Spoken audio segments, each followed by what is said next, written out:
Bonjour à toutes et à tous, c'est Arquin. Aujourd'hui, on se retrouve dans la seconde partie du cours sur la géométrie dans l'espace. Aujourd'hui, nous allons aborder la notion de plan et la notion de coplanarité. Rentrons maintenant dans le vif du sujet. Donc, un plan est un espace euclidien à deux dimensions.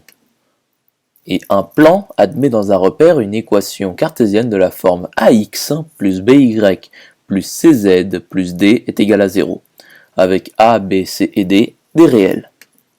Donc tout plan admet un vecteur normal, bien sûr de coordonnées a, b, c, qui sont les coefficients ici. Voyons maintenant la notion de coplanarité. Donc coplanaire signifie appartenir au même plan.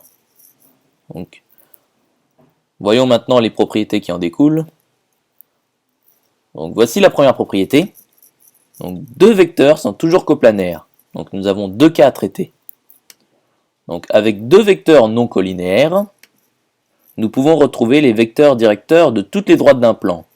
On en déduit donc que ces deux vecteurs en question non collinéaires sont coplanaires. Et deux vecteurs collinéaires sont des vecteurs directeurs d'une infinité de droites parallèles entre elles d'un plan. On en déduit donc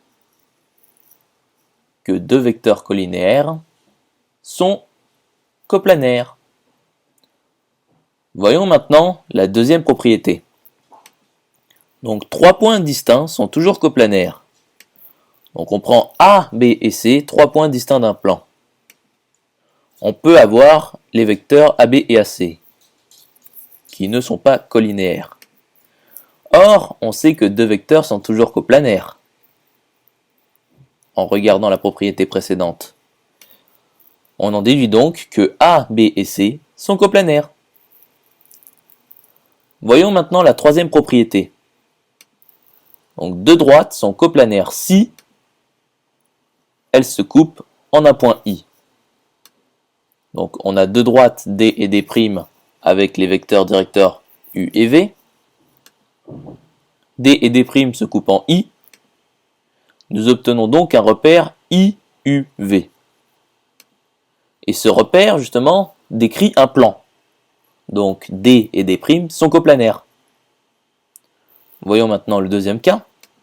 Donc si elles sont parallèles, on a deux droites D et D' avec les vecteurs directeurs U et V. D et D' sont parallèles, donc U et V sont collinéaires, et avec la formule précédente, on en déduit que D et D' sont coplanaires. J'espère que cette vidéo vous aura plu et vous sera utile. On se retrouve dans la troisième partie.